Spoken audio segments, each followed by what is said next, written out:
26वीं आईनी तरमीम से जिस तरीके से बदतरीन किस्म का अदलिया के निज़ाम तबाह बर्बाद किया गया और बदतरीन किस्म की ये जो 26वीं आईनी तरमीम उसके जो बदतरीन नताइज हैं वो आखिरकार सामने आना शुरू हो गए और रियासत का जो एक अहम तरीन पिलर और सतून होता है उसको मुकम्मल तौर पर तबाह बर्बाद कर दिया गया। आप इसे अंदाज़ा कर सकते हैं कि एक कर्नल और एक अडयाला जेल के सुपरडेंट वो चीफ जस्टिस के हुक्म को मानने से इनकार कर देता है।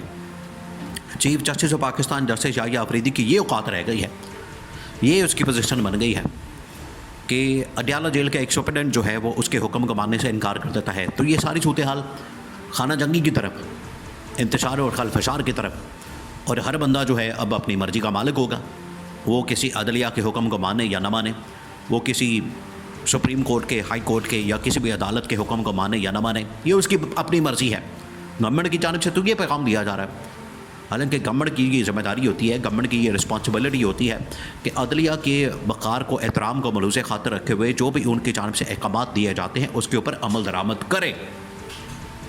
हालांकि पिछले 2.5 सालों के अंदर बहुत से ऐसे अहकामात सामने आए और गवर्नमेंट क्या करती है। देखिए, गवर्नमेंट का जो आजकल मतमा नज़र है और गवर्नमेंट का जो मिशन है वो ये होता है कि जो हमारे हक़ में फ़ैसला आ जाए, जो हमारे हक़ में वर्डिक्ट आ जाए, उसको तो फ़ौरन 1 मिनटों के अंदर अंदर, मिनट भी ना लगे, और अमल दरामद कर दिया जाए, उसको इम्प्लीमेंट कर दिया जाए। और जो फ़ैसला इनके हक़ में ना आए, इनके ख़िलाफ़ आ जाए, उसके ऊपर अमल दरामद नहीं होना।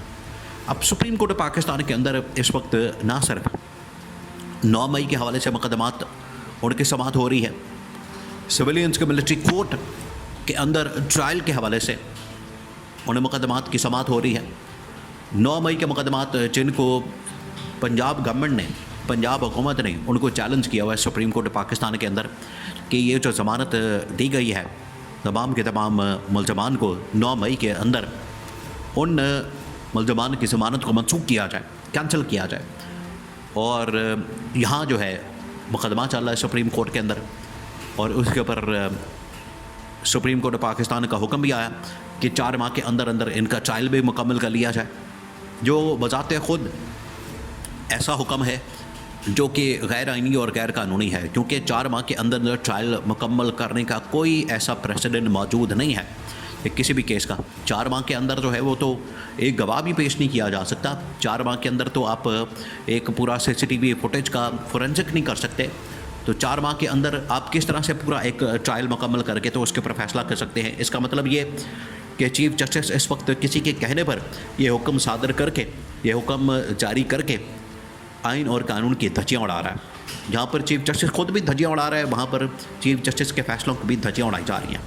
अब ये जो मुकदमात है, असल में तो ये सारा इनका ताल्लुक़ है PTI और इमरान खान के साथ, क्योंकि अल्टीमेटली ये जो 9 मई का मुकदमा है या सिविलियंस का मिलिट्री ट्रायल, सिविलियंस का मिलिट्री कोर्ट के अंदर जो ट्रायल है, उनका जो मुकदमा अल्टीमेटली ये PTI और इमरान खान की, PTI की लीडरशिप और इमरान खान की तरफ चला जाता है। जब उनकी तरफ मामला जाएगा तो उनका मौक़िफ़, उनका नुक्ता नज़र, उनका जो राय है, कानूनी नुक्ता है, वो सामने आना बड़ा ज़रूरी है। उसके बगैर केस आगे नहीं चल सकता।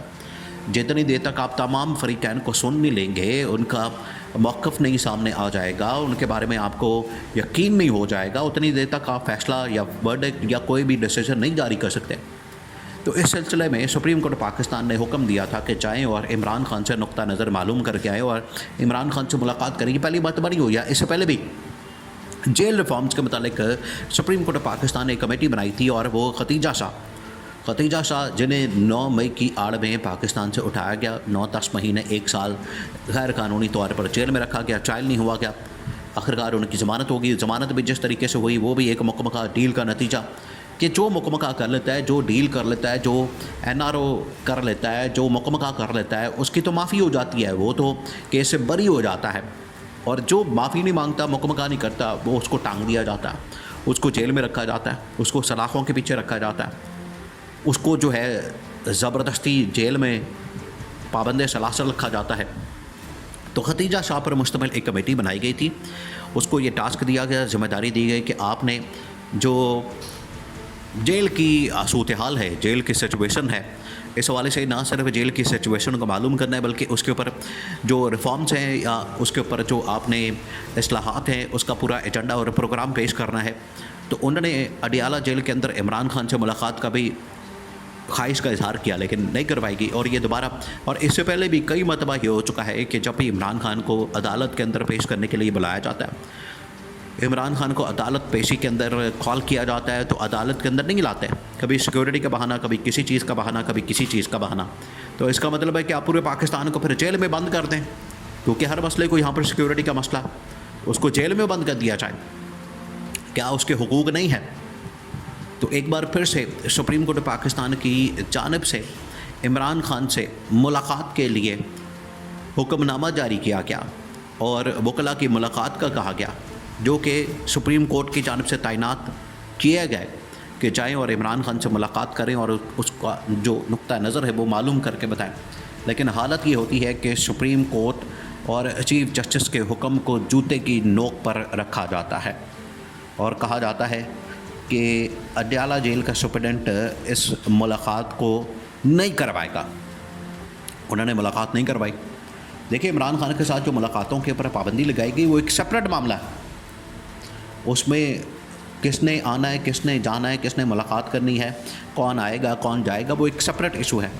लेकिन ये तो प्योरली सुप्रीम कोर्ट पाकिस्तान के हुक्म पर उसने जाके इमरान खान का नुक्ता नज़र मालूम करना था, लेकिन वो भी नहीं मुलाकात करवाएगी। यहाँ से आप अंदाज़ा कर सकते हैं कि एक सुप्रिटेंडेंट का अडियाला जेल और वहाँ पर तैनात एक कर्नल वो कितना ताकतवर है कि चीफ जस्टिस ऑफ पाकिस्तान के हुक्म को भी उड़ा के रखते हैं। ये है अदलिया का वक़ार और अदलिया का एहतराम। ये 26वीं आईनी तरमीम का नतीजा है, जिसके बारे में पूरे पाकिस्तान के अंदर आवाज़ उठाई गई, इसके ख़िलाफ़ आवाज़ उठाई गई, इसके ख़िलाफ़ एहतजाज किया गया। और आज उस वक्त भी जब ये 26वीं आईनी तरमीम पास की जा रही थी, उस वक्त भी ना सिर्फ इत्तेहादी जमातें, अपोजिशन तो इसकी मुखालफत कर रही थी, इत्तेहादी जमातें और इवन के नून लीग भी ये कह रही थी कि ये जो 26वीं आईनी तरमीम करवाई गई ये तो हमसे ज़बरदस्ती अंगूठे से करवा दी गई है और गर्दन पर अंगूठा रख के करवाई गई, हमसे अंगूठे लगवा लिए गए, अदरवाइज़ हम ये करना नहीं चाहते थे। यहाँ से आप अंदाज़ा कर सकते हैं इस आईनी तरमीम की औकात का, हैसियत का, और उसके जो नताइज अब सामने आ रहे वो आपके सामने हैं। ये इसने मुल्क की तबाही और बर्बादी की बुनियाद रखी, बीज बोया है। और आज पाकिस्तान के अंदर जो अदलिया का पूरा निज़ाम है, जो रियासत का तीसरा पिलर है, जो कि रियासत के बाकी इदारों के ऊपर, रियासत के दूसरे पिलर्स के ऊपर, एग्जीक्यूटिव के ऊपर, हुकूमत के ऊपर, पार्लियामेंट के ऊपर एक चेक इन बैलेंस रखता है, वो पिलर ही इन्होंने उड़ा दिया, उखाड़ दिया और उसको जड़ से ही उखाड़ के तो फेंक दिया है। ये है निज़ाम। इस निज़ाम के साथ कोई मुल्क, कोई रियासत तरक्की और खुशहाली का सोच भी नहीं सकती।